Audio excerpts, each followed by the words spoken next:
नमस्कार दोस्तों। आज की क्लास में हम आपके उद्देश्य हम जो पढ़ रहे थे उसका अगला उद्देश्य देखेंगे। इससे पहले ज्ञानात्मक उद्देश्य हमने पढ़ा था। अब हम भावात्मक और मनोक्रियात्मक पक्ष को समझने का प्रयास करेंगे। तो दूसरा भाग जो है उद्देश्यों का, शिक्षण के उद्देश्य हम पढ़ रहे थे। सेकंड है आपका भावात्मक उद्देश्य। भावात्मक उद्देश्य, भावात्मक उद्देश्य नाम से पता चल रहा है कि इसका संबंध किससे है? भाव से है, हृदय के भावों से है। हृदय के भावों से है, हृदय से है, हृदय संबंधी क्रियाओं से है, दिल से है, मन से है। मन की बात करनी है अब हमें। तो हमारी जो शिक्षण पद्धति है उसमें कभी भी कहीं भी भावात्मक पक्ष को बहुत ज़्यादा महत्व नहीं दिया गया। बच्चे को पढ़ने में इतिहास अच्छा लगता है, गणित में उसके नंबर अच्छा आ रहे हैं तो घर वालों ने कह दिया नहीं इंजीनियरिंग करेगा मेरा बेटा। एक्चुअल में उसको इंजीनियरिंग करने में मज़ा ही नहीं आ रहा है। इंजीनियरिंग करने के बाद में वो 5 साल इंजीनियरिंग करता है और उसके बाद संसाधन खराब करता है, फिर इतिहास ऑप्शनल लेके यूपीएससी लिख रहा है। तो ऐसा क्यों? क्योंकि मुझे इतिहास अच्छा लग रहा है, ये मेरा किसी भी शैक्षणिक स्तर पर चीज़ को जांचा ही नहीं गया। कभी मेरे भावों को, मेरे मन की बात को समझने का किसी ने प्रयास ही नहीं किया। तो ज्ञानात्मक पक्ष के साथ साथ शिक्षण प्रक्रिया के दौरान भावात्मक उद्देश्यों को भी ध्यान में रखा जाना चाहिए। भावात्मक उद्देश्य का मतलब सामग्रिक रूप से मजबूत होना। भावों के रूप में उसके भाव क्या बोल रहे हैं, उसका मन क्या बोल रहा है, मन पे उसका कितना कंट्रोल है। भावात्मक उद्देश्य की परिभाषा के मुख्य रूप से 5 तत्व हैं। परिभाषा के तत्व, सबसे पहला है रुचि। बच्चे की उस संबंधित विषय पर रुचि है या नहीं है। अभिवृत्ति, उसका एटीट्यूड है कि नहीं है। उसमें मूल्य डेवलप हो रहे हैं कि नहीं हो रहे हैं उससे संबंधित। गुण विवेचन करने की क्षमता है या नहीं है। गुण विवेचन करने की क्षमता तथा उसमें पर्याप्त समायोजन की क्षमता है या नहीं है। पर्याप्त समायोजन की क्षमता। तो भावात्मक उद्देश्य का संबंध किससे है? हृदय से संबंधित है, भावों से संबंधित है, संवेगों से संबंधित है।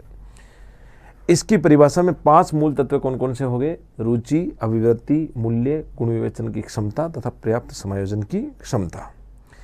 यानी कि विद्यार्थी में रुचि होनी चाहिए उस संबंधित चीज़ को। जब वो कर रहा है उसका मन कहना चाहिए कि यस, हमारा दिमाग कह रहा है कि यस मैं वो काम करूँ, मन नहीं कह रहा है तो क्या मतलब हुआ? मेरा मन भी कहे कि मैं ये काम करूँ। मन कहने से भी एकमात्र काम नहीं चलेगा। मन तो बहुत कह रहा है लेकिन एक्चुअल में हमारे में उस काम के प्रति एटीट्यूड नहीं है। एटीट्यूड होना चाहिए ना, अभिवृत्ति होनी चाहिए। यदि आप में एटीट्यूड है, आपकी रुचि है और उस क्षेत्र में आपको प्रशिक्षित किया जाए तो आप हो सकता है उस क्षेत्र में क्रांति कर दें। लेकिन इन चीज़ों को हम परखते नहीं हैं। इसके साथ साथ मूल्य डेवलप होने चाहिए, उससे संबंधित वैल्यूज़ बनने चाहिए उसमें। यदि उसमें वैल्यूज़ बनेंगे तो वो खुद को पहचानेगा कि क्या गुण विवेचन की क्षमता उसमें आएगी, क्या बुरा है, क्या सही है, क्या गलत है, मैं जो कर रहा हूँ वो कैसा कर रहा हूँ। और गुण विवेचन की क्षमता आने पर वो खुद को किसी भी परिस्थिति में पर्याप्त रूप से समायोजित कर सकता है। तो यदि 5 तत्व किसी भी व्यक्ति में है तो भावात्मक रूप से मजबूत व्यक्ति कहा जाएगा। क्या क्या? रुचि, अभिवृत्ति, मूल्य, गुण विवेचन की क्षमता तथा पर्याप्त समायोजन की क्षमता। अब देखिए, इन्हीं को लेके एक प्रश्न पूछा गया निम्न में से कौन सा मूल्यांकन भावात्मक उद्देश्यों को मापन करता है? ऑप्शन था रुचि परीक्षण, अभिवृत्ति परीक्षण, मूल्य परीक्षण, प्रायोगिक परीक्षण। नहीं करता है पूछा गया था, तो उसका आंसर था प्रायोगिक परीक्षण। यही आपके 5 तत्व यदि आपको पता है तो बहुत सी जगह इसके आधार पर ऐसे प्रश्न आप ठीक कर सकते हैं।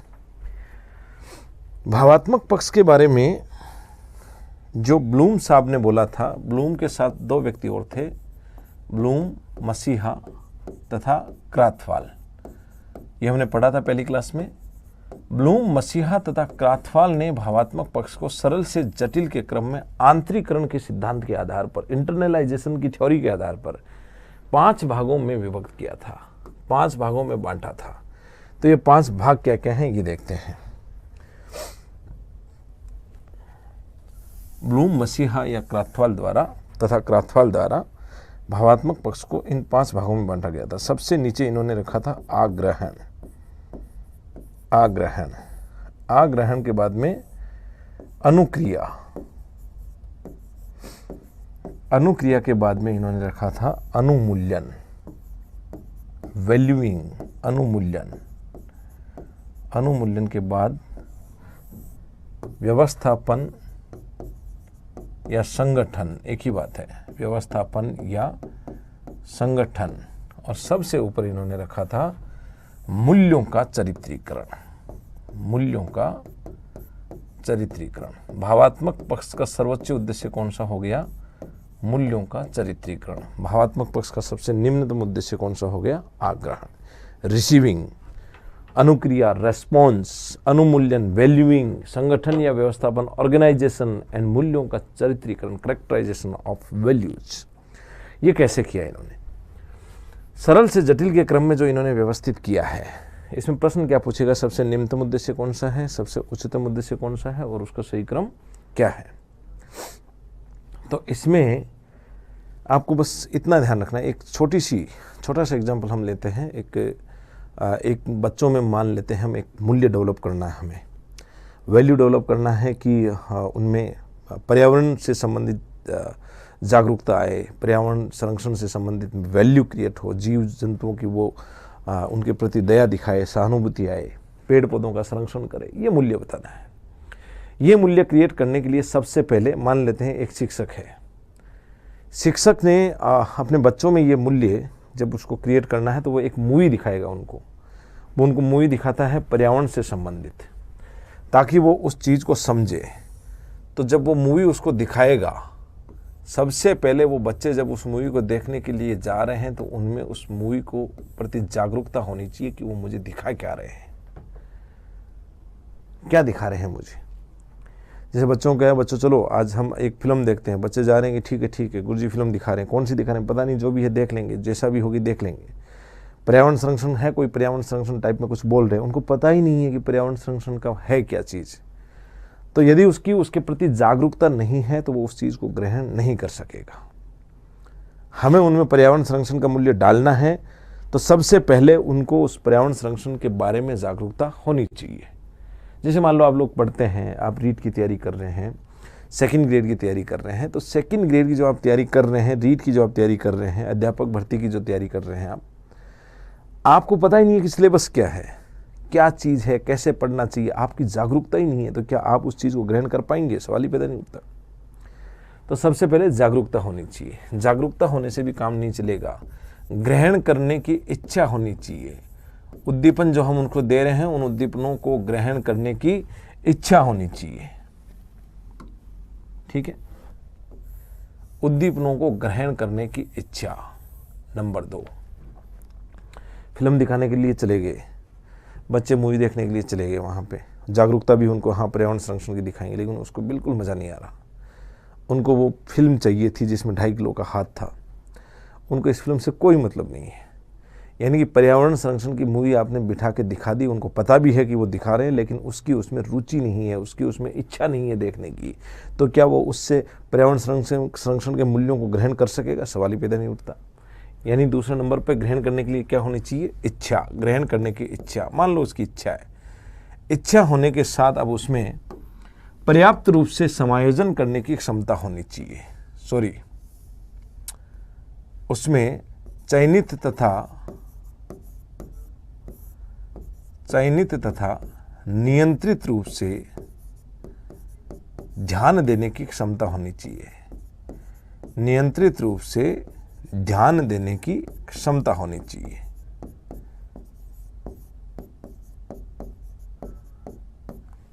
यानी कि अब हमने उस बालक में इच्छा भी है उसको ग्रहण करने की, लेकिन उस मूवी में बहुत सी चीज़ें दिखाई जा रही है। क्या वो सारी चीज़ को ग्रहण कर पाएगा? आपकी इच्छा है पढ़ने की, आपको पहली बात है जागरूकता है, सेकंड ग्रेड का सिलेबस क्या होता है, कैसे पढ़ना है, फिर आपकी इच्छा भी है। लेकिन अब यदि आप में चयनित और नियंत्रित रूप से ध्यान देने की क्षमता नहीं है तो सारी की सारी चीज़ आप पढ़ेंगे, ग्रहण नहीं कर पाएंगे। आप में कंट्रोल एंड सिलेक्टेड अटेंशन होनी चाहिए ताकि कुछ चीज़ों को आप ग्रहण कर सकें जो आपके लिए काम की है। उस फिल्म में ऐसी कौन सी बातें हैं, ऐसी कौन सी चीज़ें हैं, ऐसे कौन से वैल्यूज़ हैं जिनको मुझे ग्रहण करना है, उनको ग्रहण करने के लिए उस बच्चे में चयनित तथा नियंत्रित रूप से ध्यान देने की क्षमता होनी चाहिए। तो पहली बात, हम उसमें पर्यावरण संरक्षण का मूल्य डेवलप करने जा रहे हैं। उसमें पेड़ पौधों के प्रति एक सहानुभूति रहे उसकी, पेड़ पौधे हमारे लिए कितने महत्वपूर्ण है ये भाव उसके अंदर जगें, उसके लिए उनको हमने एक मूवी दिखाई ताकि उसमें वो वैल्यूज़ आएँ, उन मूल्यों को वो ग्रहण करें। तो ग्रहण करने के लिए, आग्रहण के लिए क्या होना चाहिए? उद्दीपन के प्रति जागरूकता। 3 क्रियाएं सम्मिलित है इसमें। जो चीज़ हम दिखा रहे हैं उसके प्रति जागरूकता होनी चाहिए। जागरूकता से काम नहीं चलेगा, जागरूकता होने के साथ साथ ग्रहण करने की इच्छा होनी चाहिए और अंत में उसमें चयनित तथा नियंत्रित रूप से ध्यान देने की क्षमता होनी चाहिए। यदि उसमें ये क्षमता है तो उसने उन चीज़ों को ग्रहण कर लिया। अब वो मान लो उसने ग्रहण कर लिया कि पेड़ पौधों को पानी वानी देना चाहिए, पेड़ पौधों का संरक्षण करना चाहिए, जीव जंतुओं को नहीं मारना चाहिए, जीव मात्र के प्रति दया दिखानी चाहिए। ये बहुत से वैल्यूज उसने ग्रहण किए। तो ग्रहण करने के बाद अब टीचर उसको कहता है कि चलो हमने अभी जो सीखा है उसका काम करते हैं। यानी कि यहाँ अभी आपने आग्रहण किया है, ग्रहण किया है, अब आपको ये जो ग्रहण किया है इसके प्रति अनुक्रिया करनी है, रेस्पॉन्स करना है। आपने जो सीखा है कि पेड़ पौधों को पानी देना चाहिए, टीचर ने कहा चलो अब मिलके हम पानी देंगे। यानी कि जो चीज़ हमने सीखी है उसके प्रति अब हम रेस्पॉन्स करेंगे, अब हम अनुक्रिया करेंगे। अनुक्रिया के लिए क्या होगा? अनुक्रिया करने से पहले उस विद्यार्थी में अनुक्रिया करने के प्रति सहमति होनी चाहिए, अनुक्रिया करने की इच्छा होनी चाहिए। टीचर ने कहा चलो पेड़ पौधों को पानी दें, बच्चों ने कहा नहीं देंगे, हम तो पढ़ने आए हैं, पानी देने थोड़ी आए। तो क्या वो अनुक्रिया कर पाएगा? मतलब ही नहीं है। यदि उसको रेस्पॉन्स करना है तो उस रेस्पॉन्स के प्रति उसकी क्या होनी चाहिए? सबसे पहले सहमति होनी चाहिए। यस, मैं ये काम करूँगा। उसने सहमति प्रदान की। अब मान लो सहमति प्रदान कर दी लेकिन इच्छा नहीं है। टीचर ने कह दिया करते हैं इसलिए कर रहे हैं क्योंकि नंबर नहीं देंगे गुरुजी अदरवाइज। तो वो पानी वानी लेके ऐसे ही डाल रहा है, बिना मर्जी के, बिना इच्छा के डाल रहा है। तो क्या वो अनुक्रिया सही से कर पाएगा? सवाल ही नहीं उठता। यानी कि अनुक्रिया के लिए सबसे पहले सहमति होनी चाहिए। सहमति होने के साथ साथ अनुक्रिया करने की इच्छा होनी चाहिए। अनुक्रिया करने की यदि उसकी इच्छा थी और अनुक्रिया करने के पश्चात अंत में उसको संतोष मिलना चाहिए, संतुष्टि मिलनी चाहिए। इच्छा होने के बाद में अब वो कह रहा है कि यस मुझे मज़ा आ गया, आज पानी देके मुझे अच्छा लगा, आज मैंने जीवन में बहुत अच्छा काम किया है, रात को अच्छे से नींद आती है। किसी गरीब का भला करके आते हैं तो रात को नींद आती है हमें। किसी के प्रति जब हम दया दिखाते हैं, करुणा दिखाते हैं, समानुभूति, सहानुभूति दिखाते हैं तो हमें अच्छा लगता है। तो यहाँ इसने जब ये पेड़ पौधों में पानी डाला और उसके बाद में उसको लगा कि आज तो मज़ा आ गया, यानी कि जिसके प्रति उसने अनुक्रिया की उसको क्या हुई? संतोष की प्राप्ति हुई। तो जैसे ही उसको संतोष की प्राप्ति होगी वैसे ही वो मूल्य उसके अंदर आ जाएगा। वो उस मूल्य को स्वीकार कर लेगा। वो इस बात को स्वीकार करेगा कि पर्यावरण का संरक्षण करना चाहिए। यानी कि उसमें क्या हो जाएगा? अनुमूल्यन हो जाएगा। पर्यावरण संरक्षण का मूल्य उसमें आ जाएगा। पर्यावरण संरक्षण का मूल्य उसमें आ जाएगा, अनुमूल्यन कर लेगा। सबसे पहले क्या किया? मूल्यों को ग्रहण करवाना है तो उसके लिए उसको एक मूवी दिखाई हमने पर्यावरण संरक्षण की। वो तब ग्रहण करेगा जब उसके प्रति उसकी क्या होगी? जागरूकता। जागरूकता से काम नहीं चलेगा। उसके ग्रहण करने की क्या होनी चाहिए? इच्छा। और साथ साथ में चयनित तथा नियंत्रित रूप से ध्यान देने की क्षमता। अब उसने ग्रहण कर लिया, यस पेड़ पौधों को पानी देना चाहिए, तो गुरुजी ने कहा चलो देते हैं। तो उन्होंने क्या की? अब अनुक्रिया, जो चीज़ ग्रहण की है उसके प्रति अनुक्रिया। अनुक्रिया के लिए सबसे पहले होनी चाहिए सहमति। सहमति के बाद में इच्छा। अनुक्रिया की सहमति तो दे दी लेकिन इच्छा नहीं है तो अनुक्रिया सही से नहीं कर पाएगा। और इच्छा के बाद में अनुक्रिया जब वो करता है तो अंत में उसको अनुक्रिया करने के पश्चात किसकी प्राप्ति होती है? संतोष की। जैसे ही उसको संतोष की प्राप्ति हुई कि आज मैंने बहुत अच्छा काम किया है, उसको दया की, मान लो दया का भाव उसमें आ गया। जीव जंतुओं की हत्या नहीं करनी चाहिए, पेड़ पौधों का संरक्षण करना चाहिए। इन मूल्यों को उसने अब स्वीकार कर लिया है। यानी कि उसमें अब क्या हो गया है? अनुमूल्यन हो गया, वैल्यूइंग हो गई है उसमें। वो मूल्य उसमें आ चुके हैं अब। यानी कि अब उसमें क्या हो गया? इन मूल्यों को उसने मूल्यों को स्वीकार करना। स्वीकार करने के साथ साथ बहुत से जब वैल्यूज आए तो इन मूल्यों को उसने प्राथमिकताएं दी है और अंत में इन मूल्यों के प्रति वो निष्ठा उत्पन्न कर रहा है। ठीक है, यहां तक कोई दिक्कत नहीं है। देखिए सिंपल सी कहानी है, हमें मूल्य उसमें डालना है तो वो पहले उस मूल्य के लिए उसको ग्रहण करेगा। जब उसमें वो चीज़ ग्रहण हो जाएगी तो उसके प्रति अनुक्रिया करेगा। अनुक्रिया करने के बाद उसको यदि संतोष मिला तो वो मूल्य उसमें आ जाएगा। बहुत से वैल्यूज अब उसमें आ जाते हैं। उसमें दया का मूल्य आ गया, उसके अंदर सत्य का मूल्य आ गया, उसके अंदर अहिंसा का मूल्य आ गया, उसके अंदर जीव जंतुओं के संरक्षण का मूल्य आ गया, पेड़ पौधों के संरक्षण का, बहुत से वैल्यूज उसके अंदर आ जाएंगे। जब बहुत से वैल्यूज वो ले लेगा अपने अंदर, बहुत से मूल्य उसमें आ जाएगा तो उन मूल्यों को वो स्वीकार करता है, उनमें कुछ मूल्यों को प्राथमिकताएं देता है और उन मूल्यों के प्रति वो निष्ठा प्रकट करता है। उन मूल्यों के भावों के प्रति अपनी निष्ठा प्रकट करता है, मूल्यों के भावों को समझने लगता है। इतने सारे मूल्य जब उसमें आ गए तो इन मूल्यों के बीच में टकराव होगा, लड़ेंगे ये मूल्य आपस में कि मैं जाऊंगा आगे, मैं जाऊंगा आगे, मैं जाऊंगा आगे। हिंसा बोलती है कि मैं हिंसा करूंगा, अहिंसा बोलती नहीं अहिंसा होनी चाहिए, हिंसा नहीं होनी चाहिए। सत्य बोलता है कि मैं सच बोलूंगा, झूठ नहीं, यहां पे मैं झूठ बोलूंगी। तो अहिंसा, हिंसा, झूठ, सच, ईमानदारी, बेईमानी, इनके बीच में टकराव होता है कि मैं कहां पे क्या करूं। जब बहुत सारे वैल्यूज आ जाते हैं तो उसमें ये चीज़ होनी लाजमी है। जैसे मैं एक छोटी सी कहानी बताता हूँ आपको कि एक बार एक पेड़ के नीचे एक ऋषि मुनि तपस्या कर रहे थे। तो इतने में एक भागता हुआ हाँफता हुआ व्यक्ति आया कि मेरे पीछे बहुत से गुंडे पड़े हैं, ऋषिवर मुझे बचा लेना, मैं पेड़ पे जा रहा हूँ, आप बोल देना वो इधर गया कहीं आगे। तो वो पेड़ पे चढ़ जाता है। इतने में 3-4 लोग आते हैं, वो कहते हैं कि एक आदमी को देखा है। ऋषि कहते हैं हाँ देखा है, कहाँ है? वो बैठा ऊपर। उसको तुरंत नीचे उतार के और काट देते हैं। जब ऋषि जो है भगवान के पास जाता है तो भगवान कहता है कि तुमने तो बड़े बड़े पाप किए हैं। तो ऋषि कहता है भगवान मैंने क्या किया? मैंने जीवन में कभी हिंसा नहीं की, मैंने जीवन में कभी झूठ नहीं बोला, हमेशा तपस्या की है, कहाँ से पाप कर दिए? बोले वहां जहां तुम्हें झूठ बोलना चाहिए था, तुम्हारी झूठ तुम्हारी सच की तुलना में ज्यादा महत्वपूर्ण थी,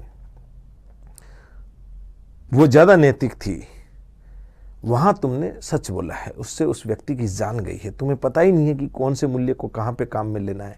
तुमने मूल्य तो बहुत से ले लिए लेकिन मूल्यों का संगठन के बारे में अभी तक सोचा ही नहीं है। तो तुमने ठीक नहीं किया। जहां जरूरत होती है वहां झूठ ज्यादा नैतिक होगी सच की तुलना में। तो जब इन वैल्यूज के प्रति कन्फ्लिक्ट होता है, सीमा पर हमारा सैनिक खड़ा है, पाकिस्तान से सामने से कोई सैनिक आ रहा है, अहिंसा का यदि उसने मूल्य सीख रखा है तो क्या वहाँ पे उसकी अहिंसा ये है कि उसको मारे नहीं? यदि उसे नहीं मारेगा तो वो अंदर जाकर हमारे 20 लोगों को मारेगा। तो वहां जरूरी यह है कि हिंसा ज्यादा महत्वपूर्ण है। ये बहुत से मूल्यों में जब इसमें इस बात को लेकर कन्फ्लिक्ट होता है तो विद्यार्थी इन मूल्यों की एक संरचना का निर्माण करता है, अपने लिए एक मूल्य पद्धति का निर्माण करता है, एक यूनिक वैल्यू सिस्टम बनाता है जिसमें विभिन्न प्रकार के मूल्यों को अलग अलग जगह रखता है कि यहाँ पे मैं ईमानदार रहूंगा, यहाँ हल्का सा भ्रष्टाचार चलेगा तो कर लूंगा, यहाँ पे मैं सच बोलूंगा, यहाँ झूठ बोलूंगा, जरूरत पड़ी तो झूठ भी ऊपर आ सकता है, अदरवाइज हमारा सच ऊपर रहेगा। तो क्या कहाँ सबका अपना अपना होता है। कुछ लोग ऐसे होते हैं जो झूठ ज़्यादा बोलते हैं, कुछ लोग ऐसे होते हैं जो सच ज़्यादा बोलते हैं, किसी किसी परिस्थिति में झूठ बोलते हैं, कुछ आर्थिक नुकसान कर देते हैं किसी का झूठ बोल के, कुछ लोग किसी का आर्थिक फायदा कर देते हैं झूठ बोल के, कुछ सच बोल के कर देते हैं। तो सबका अपना अपना वैल्यू सिस्टम होगा। तो वो प्रत्येक विद्यार्थी अपना एक मूल्य तंत्र का निर्माण करता है उनके बीच के टकराव को रोकने के लिए। अनुमूल्यन में जब उसको बहुत से मूल्य आए तो अब व्यवस्थापन में वो 2 काम करता है। जो मूल्य आए, इसके 2 भाग हैं। इन मूल्यों का सबसे पहले करता है संप्रतीकरण, कंसेप्चुअलाइजेशन, संप्रतीकरण, और फिर करता है इन मूल्यों की व्यवस्थापन, मूल्य पद्धति की व्यवस्थापन।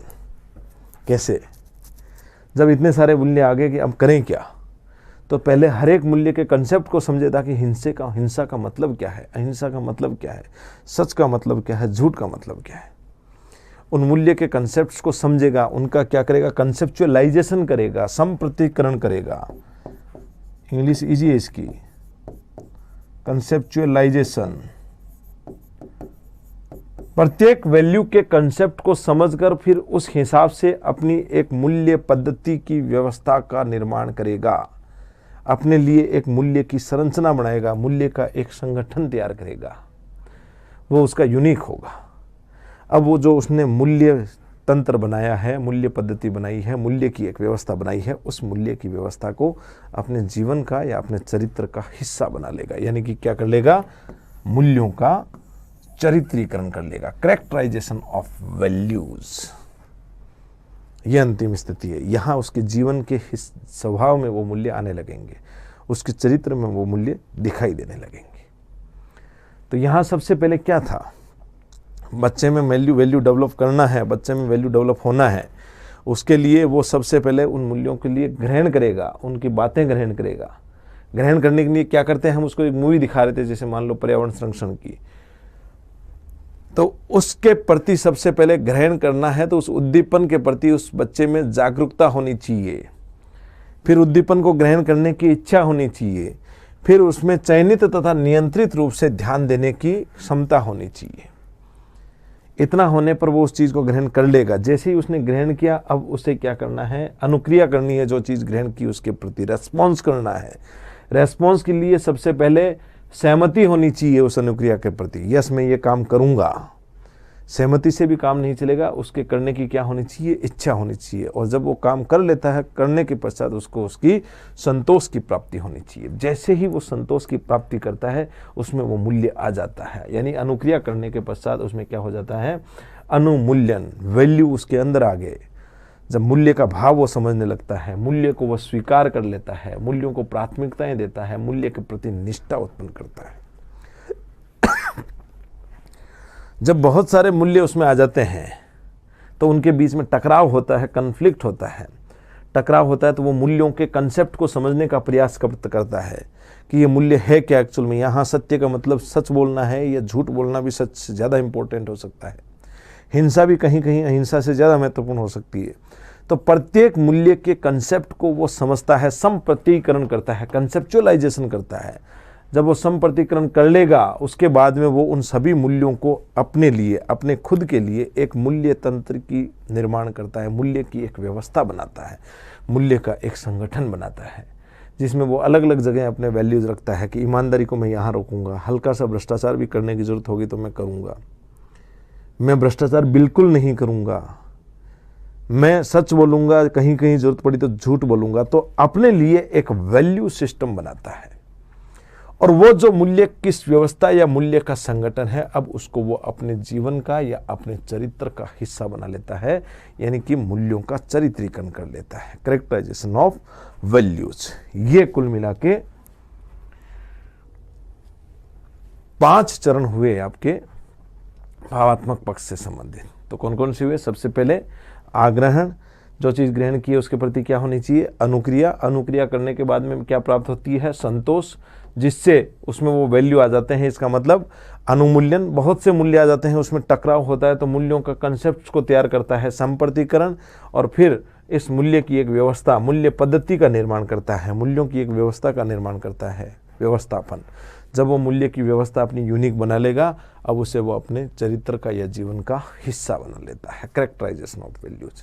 भावात्मक पक्ष का सबसे निम्नतम उद्देश्य कौन सा हुआ, आग्रहण। सबसे उच्चतम उद्देश्य कौन सा हुआ, मूल्यों का चरित्रीकरण। और क्रम क्या हुआ, आग्रहण, अनुक्रिया, अनुमूल्यन, व्यवस्थापन या संगठन, मूल्यों का चरित्रीकरण। ठीक है। अब देखिए, ये जो आपके ब्लूम साहब थे, ब्लूम, मसिया तथा क्रातवाल साहब ने अपनी पुस्तक में भावात्मक पक्ष को 5 भागों में ही विभाजित किया, लेकिन कुछ जगह इसको 6 भागों में बता दिया जाता है। कुछ शिक्षा शास्त्रियों ने अपने हिसाब से बता दिया। कभी कभी आरपीएससी ने एक बार ये प्रश्न पूछ भी लिया, यदि ये पूछे कि भावात्मक पक्ष को कितने भागों में बांटा गया है, तो आंसर क्या होना, हमेशा 5 होगा। लेकिन यदि ये पूछ ले क्रम क्या होगा, नीचे 6 में दे रखा है, तो उन्होंने इस संगठन के जो 2 भाग थे उनको अलग अलग कर दिया, इतना ही काम कर रखा है। तो ऐसी परिस्थिति में क्रम यदि पूछेगा तो आग्रहण, अनुक्रिया, अनुमूल्यन, संप्रतीकरण, व्यवस्थापन तथा मूल्यों का चरित्रीकरण, यदि 6 रूप में दे दे तो, जो गलत है हालांकि, लेकिन एग्जाम में यदि इसी प्रकार से ऑप्शन में 6 के 6 चरण दे दे तो हमें इस बात को ध्यान रखने की जरूरत है। उन्होंने संगठन को 2 भागों में बांट दिया जाए। ये आपका भावात्मक पक्ष पूरा हुआ। अगला हम पढ़ते हैं मनोक्रियात्मक उद्देश्य। मनोक्रियात्मक पक्ष, साइकोमोटर, साइकोमोटर। नाम से पता है इसमें दो चीजें काम करती है, एक पेशीय कार्य और दूसरा तंत्रिका पेशीय कार्य। तंत्रिका पेशीय कार्य।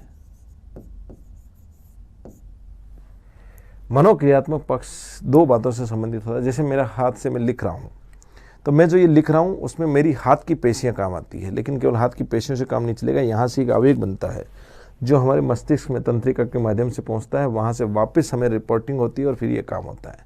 यानी कि पेशीय कार्य के साथ साथ एक चीज और चलती है, तंत्रिका पेशीय कार्य। इन दोनों का जब गजब का समन्वय होगा, इन दोनों के बीच में शानदार समन्वय होगा, तो हमारा शरीर बहुत शानदार तरीके से कार्य करेगा, शरीर की क्रियाएं बहुत अच्छी होगी। तो ये किससे संबंधित है? शारीरिक क्रियाओं से संबंधित है। आप लोग 3H टाइप की चीजें पढ़ते हैं कि हेड और हार्ट एंड हैंड, यानी मनोक्रियात्मक पक्ष का संबंध हाथ की क्रियाओं से। ये बात थोड़ी सी ठीक नहीं है। ठीक है, ज्ञानात्मक पक्ष का संबंध मस्तिष्क से है, भावात्मक का संबंध दिल से है, हृदय से है, लेकिन इसका संबंध शरीर की क्रियाओं से है। जिसके हाथ नहीं है, क्या उसका मनोक्रियात्मक पक्ष नहीं है? होगा उसका भी। तो पूरे शरीर की क्रियाएं कैसे होती है, आदमी बोलता कैसे है, आदमी डांस कैसे कर रहा है, वो तैरता कैसा है, वो जंप कैसे, कोई भी एक्टिविटी हो, प्रायोगिक परीक्षा के अंदर वो स्टेम्स को काट कैसे रहा है, वो भी एक प्रकार से मनोक्रियात्मक पक्ष है, शरीर की क्रियाओं से संबंधित होता है। तो इसमें पेशीय कार्य तथा तंत्रिका पेशीय कार्यों का समन्वय सम्मिलित है। इन दोनों का समन्वय यदि अच्छा है, तालमेल ठीक है, तो हमारा शरीर सही तरीके से काम करता है। मनोक्रियात्मक पक्ष के बारे में हमने देखा था, ब्लूम साहब ने कभी भी वर्गीकरण प्रस्तुत नहीं किया। जब ब्लूम साहब ने वर्गीकरण प्रस्तुत नहीं किया, तो वर्गीकरण प्रस्तुत करने के लिए 3 लोग आ गए थे, R.H. दब्बे, A.J. हेरो और E.J. सिम्पसन। सबसे पहले हम पढ़ेंगे R.H. दब्बे का वर्गीकरण। R.H. दब्बे का वर्गीकरण। दब्बे साहब ने मनोक्रियात्मक पक्ष को 5 भागों में बांटा था। 5 भाग कौन कौन से थे? सबसे पहला भाग है अनुकरण, इमिटेशन, अनुकरण या इमिटेशन।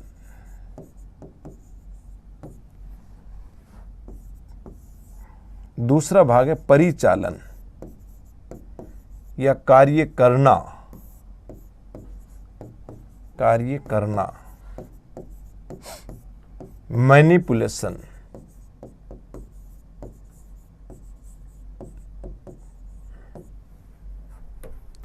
तीसरा भाग है परिशुद्धता या यथार्थता, यथार्थता।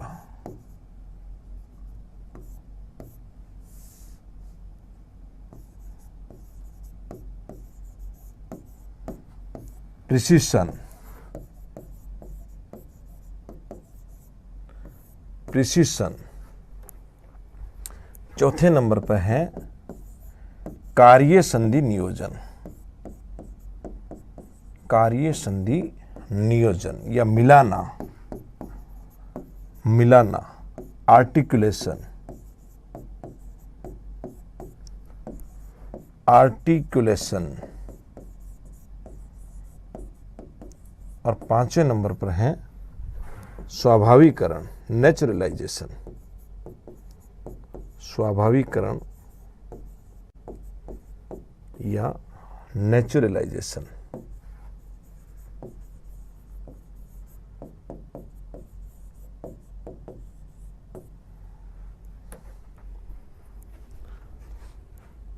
तो कुल मिला के दब्बे साहब ने 5 भागों में इसको वर्गीकृत किया था, अनुकरण, परिचालन, परिशुद्धता, कार्य संधि नियोजन, स्वाभाविकरण। केवल नाम हमें ध्यान रखना है, लेकिन फिर भी पता होना चाहिए कि ये है क्या, कंसेप्ट को हम समझते हैं। मान लेते हैं, जैसे मैं एक बात बताता हूँ आपको, जब मैं BSc करने के लिए घर से बाहर निकला, तो मुझे अब घर अपने हाथ से खुद से रोटियां बनानी थी।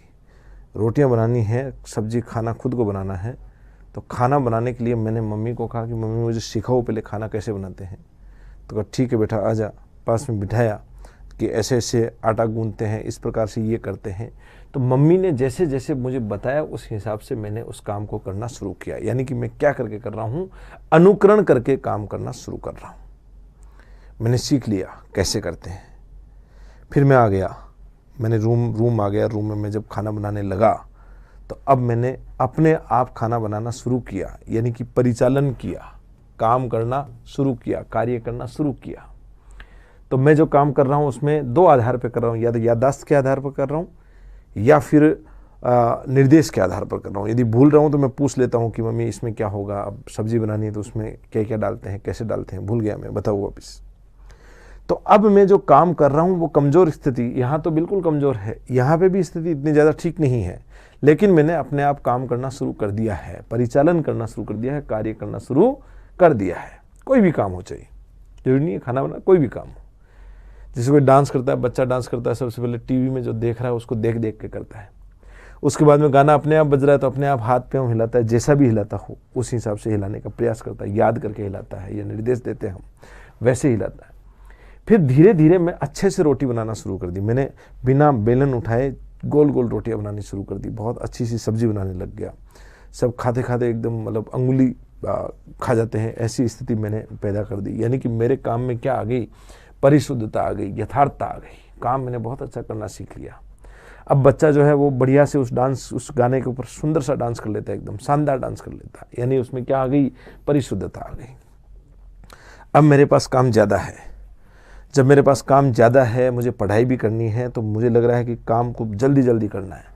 तो अब मैं क्या कर रहा हूँ, एक साइड में मैंने आटा गूंथा है, एक तरफ मैंने सब्जी लगा दी, एक तरफ तवा लगा दिया, फिर रोटी बना रहा हूँ, सब्जी बन रही है, एक तरफ गाने चल रहे हैं, एक तरफ मैंने उस जैसे जैसे रोटी आ रही है उसके घी भी लगाना शुरू कर दिया। यानी कि 5-6 कामों को एक साथ करने की कला मेरे में आ गई। क्या कर दिया मैंने, विभिन्न प्रकार के कार्यों में संधि करके नियोजन कर लिया। कार्य संधि नियोजन। बच्चा अब इतना अच्छे तरीके से डांस करना सीख गया, अब उसको चाहे आप हिप हॉप, शास्त्रीय, बॉलीवुड के किसी भी गाने को मिक्स करके भी आप डांस कराओगे वो डांस कर लेगा। क्या कर लिया उसने, विभिन्न प्रकार के कार्यों को मिला लिया, मिलाना हो गया, कार्य संधि नियोजन हो गया। लेकिन अभी भी जब मुझे खाना बनाने के लिए बोला जाता है या खाना बनाने की जब बारी आती है तो 1 घंटे पहले मेरा दिमाग थोड़ा खराब हो जाता है कि खाना बनाना है। दिमाग में तनाव आता है कि खाना बनाना है। लेकिन जब हम घर जाते हैं और घर पे खाना बनाया भी होता है तो भी मम्मी कहती है मैं तुरंत अभी 2 मिनट में गरम गरम खाना बना दूंगी। उसको पता ही नहीं चलता, उसको 1% तनाव नहीं रहता है और वो खाना बना देती है। यानी कि वो खाना बनाना मम्मी के स्वभाव का हिस्सा हो गया है, उसको पता ही नहीं चलता है और वो काम हो गया। ये स्टेज ऐसी है जिसमें आदमी को तनिक सा तनाव नहीं रहता और काम हो जाता है। वो काम करना उसके स्वभाव का हिस्सा हो गया, यानी कि क्या हो गया, स्वाभाविककरण हो गया। तो कोई भी काम हो, अब वो डांस कर रहा है, स्टेज पे लाके खड़ा कर दो, वो तुरंत कर देगा, उसको बिल्कुल तनाव नहीं रहेगा। अदरवाइज थोड़ा सा ये रहता है कि स्टेज में सबके सामने करना है, क्योंकि वो डांस करना उसके स्वभाव का हिस्सा हो गया है। तो दव्वे साहब के अनुसार कोई भी एक्ट करते हैं इन 5 तरीकों से वो सर्वोच्च स्तर पर पहुंच सकता है। सबसे पहले वो अनुकरण करके सीखता है, जो सबसे कमजोर स्तर है। फिर धीरे धीरे वो कार्य करना शुरू करता है, फिर बहुत अच्छा काम करना शुरू कर देता है, तो उसमें परिशुद्धता या यथार्थता आ जाती है। फिर बहुत से कामों को मिलाकर यानी कि कार्य संधि नियोजन कर लेता है। अंत में वो काम उसके स्वभाव का हिस्सा हो जाता है, यानी स्वाभाविककरण हो जाता है। ये 5 चरण बताए थे R.H. दव्वे साहब ने। अब करते हैं दूसरा, A.J. हेरो।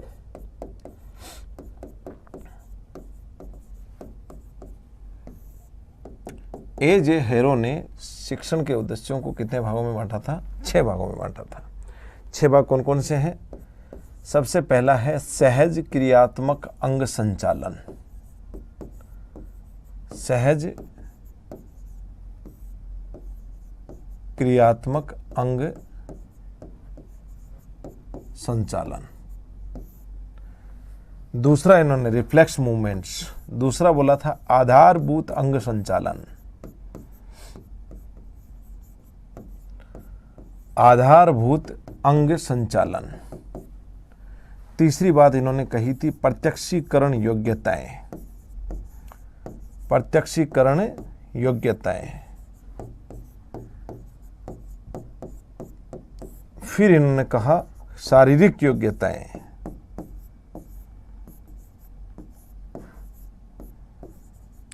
शारीरिक योग्यताएं, और फिर कौशल युक्त अंग संचालन, कौशल युक्त अंग संचालन,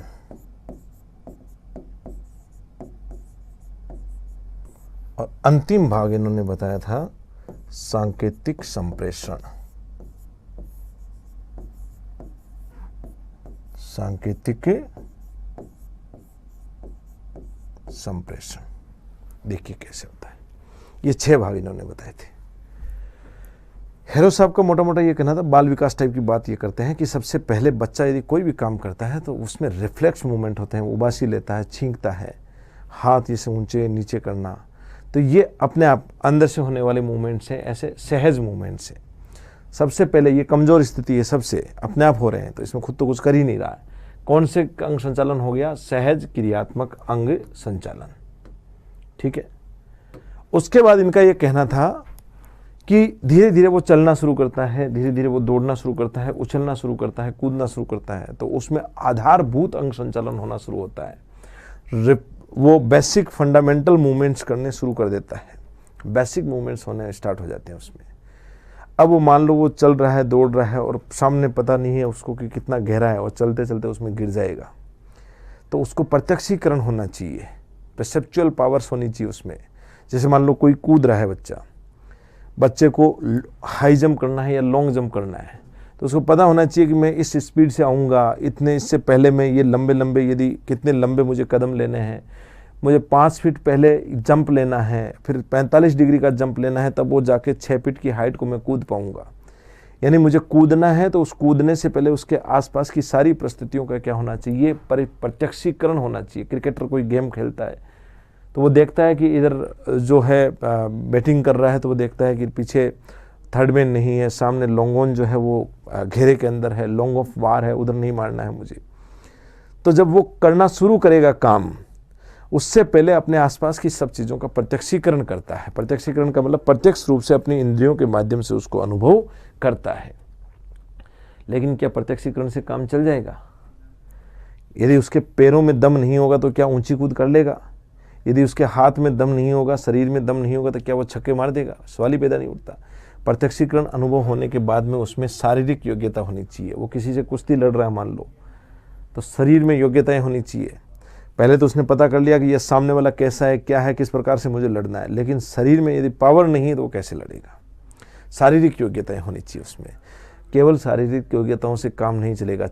जापान और चीन वाले आ चुके हैं, उनके अंदर गजब के कौशल युक्त अंग संचालन होता है, वो पता ही नहीं चलता है, उधर निकल जाता है, उधर निकल जाते हैं। तो शारीरिक योग्यता होने के साथ साथ कौशल युक्त अंग संचालन होना चाहिए। यदि हमें जापानी और चीन को हराना है, उन लोगों को हराने के लिए हमें भी अपने शरीर में फुर्ती पैदा करनी है। शरीर की शारीरिक क्षमताओं के साथ साथ शरीर में कौशल युक्त अंग संचालन करना है। 5वां चरण क्या आ गया? कौशल युक्त अंग संचालन। और 6वां चरण हाईएस्ट चरण है। ये उनमें होता है जो हमारे देश के सबसे तगड़े लोग होते हैं, फौजी होते हैं। जैसे फौजियों में ये सिखाया जाता है कि कैसे हमें ऐसा कोई ऑपरेशन करना है जिसमें बात नहीं करनी है और सारा काम कर देना है।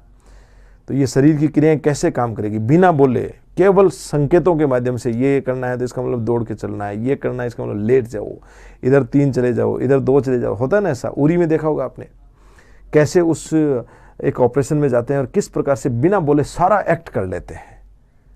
तो फौजी भाइयों में ये ज़बरदस्त पाया जाता है, बिना बात किए सारा का सारा काम कर लिया है, यानी कि सांकेतिक संप्रेषण के द्वारा ही पूरा एक्ट कर लिया।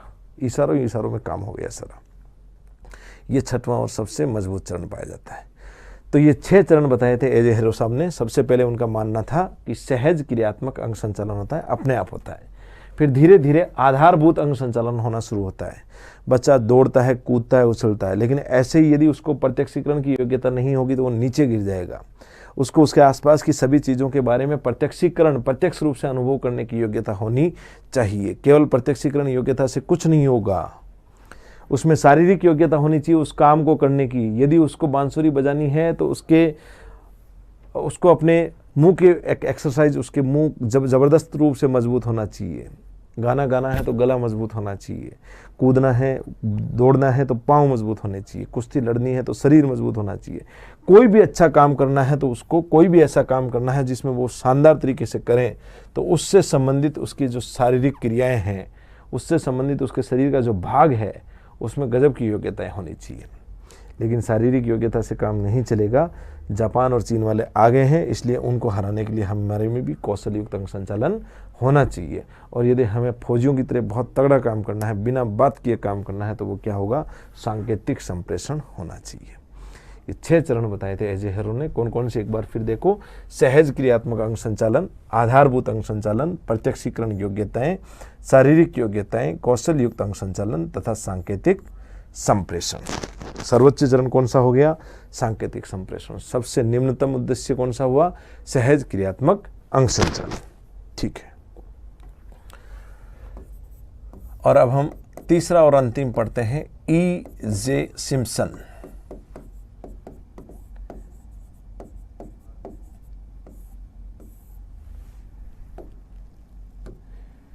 E.J. सिम्पसन साहब ने वर्ष 1969 में मानव क्रियात्मक पक्ष को 5 भागों में वर्गीकृत किया था, लेकिन वर्ष 1972 में 2 भाग इन्होंने और बताए। कुल मिला के E.J. सिम्पसन महोदय ने कितने भागों में बताया था, 7 भागों में मनोक्रियात्मक पक्ष का वर्गीकरण प्रस्तुत किया। ये 7 भाग कौन कौन से हैं अभी देखते हैं। सबसे पहले इन्होंने कहा कि किसी भी व्यक्ति में प्रत्यक्षीकरण की योग्यता होनी चाहिए, प्रत्यक्षीकरण की योग्यता होनी चाहिए, परसेप्चुअल पावर्स होनी चाहिए, फिर उसमें तैयारी की एक व्यवस्था हो, सेट हो। कोई भी काम करें उससे पहले तैयारी की एक व्यवस्था उसमें होनी चाहिए। फिर निर्देशात्मक अनुक्रिया करना चाहिए, वो गाइडेड रेस्पॉन्स करना उसे आए, निर्देशात्मक अनुक्रिया। और उसके बाद में कार्य प्रणाली, मैकेनिज्म उसकी शुरू हो गई।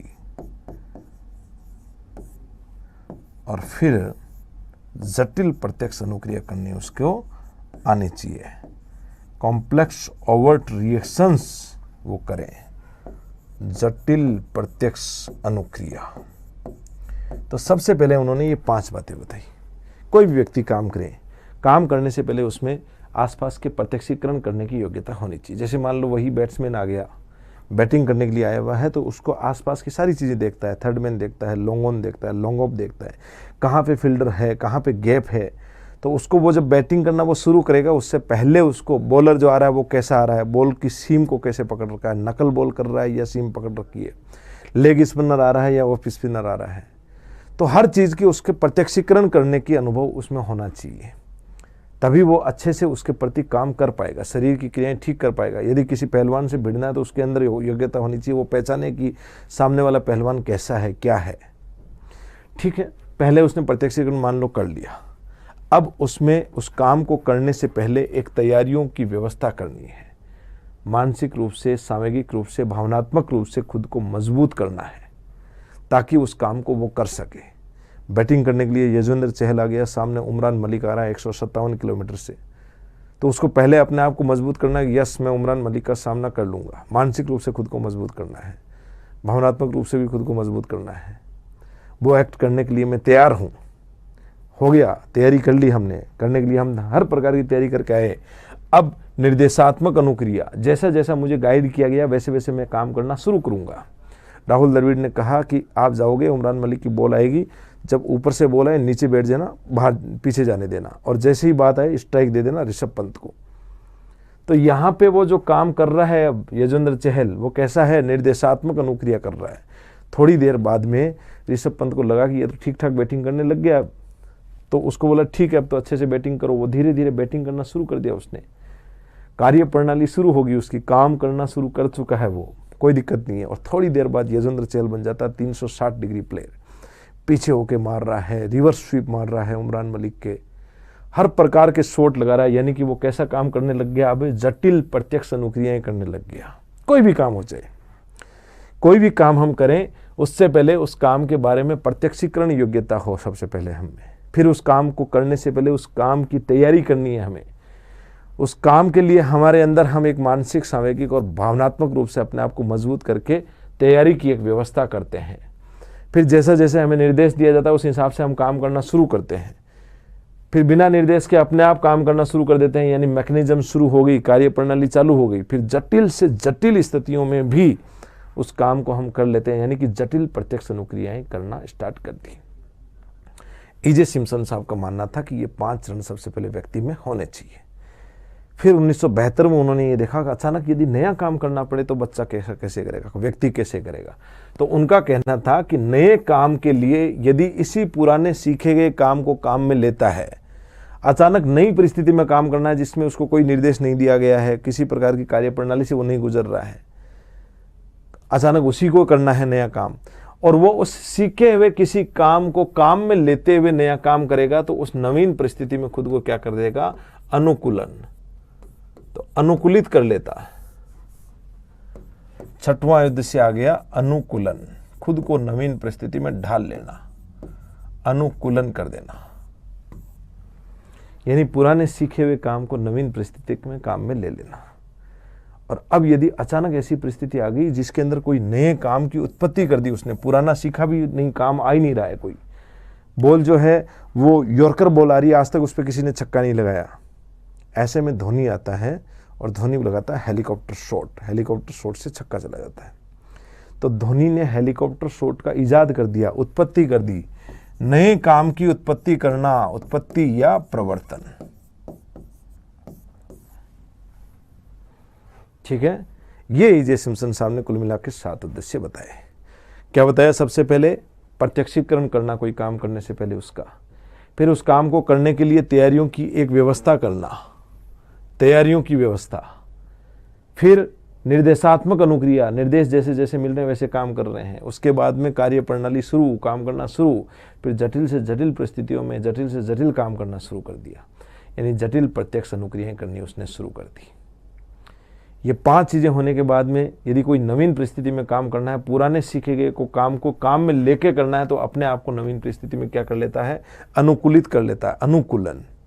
या फिर कोई नए काम की अचानक से उत्पत्ति या प्रवर्तन कर लेता है, ये हाईएस्ट स्टेज है, अचानक से नए काम की खुद से उत्पत्ति कर लेना, प्रवर्तक है वो खुद। हेलीकॉप्टर शॉट का प्रवर्तक कौन हो गया, धोनी हो गया।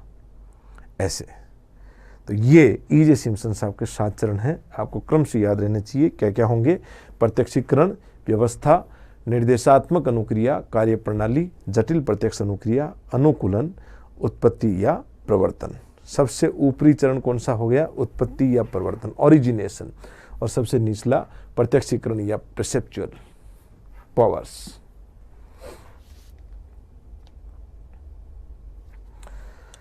ठीक है, आज की क्लास में इतना ही करते हैं हम, और कल हम अगली जो क्लास होगी उसमें शिक्षण के उद्देश्यों को हम पूरा पढ़ लेंगे, जिसमें एक संशोधित वर्गीकरण रहा है और व्यवहारिक शब्दावलियों में शिक्षण के उद्देश्यों को कैसे लिखा जाता है वो पढ़ेंगे। धन्यवाद।